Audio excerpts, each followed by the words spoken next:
Selamat sejahtera, saya Detektif Kai dari unit Penyiasatan Tugasan Khas Berkumpulan. Pada hari ini kita menerima satu laporan yang sangat membimbangkan. Kes kehilangan 4 orang ahli kumpulan kita.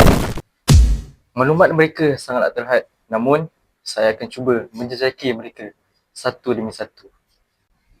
Operasi mencari ahli kumpulan bermula sekarang.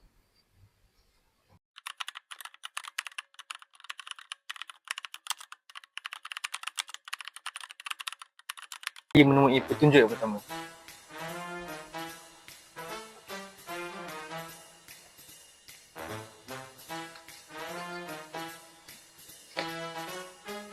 Suspek pertama dikenali sebagai Farzatul.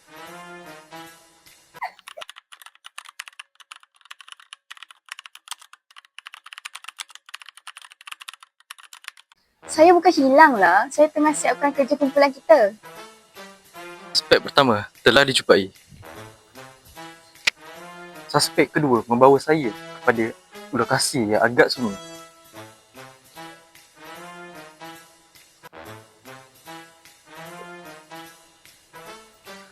Suspek kedua dikenali sebagai Ashikin.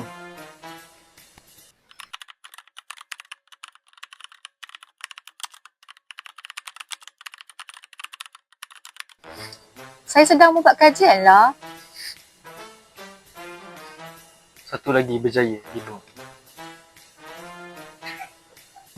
Saya menerima maklumat bahawa suspek seterusnya sering bercakap tanpa henti. Fayat.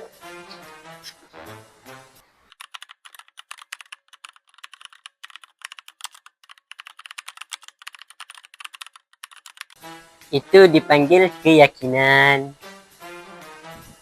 Baiklah, diterima. Suspek yang terakhir dikatakan sangat misteri. Kasnin.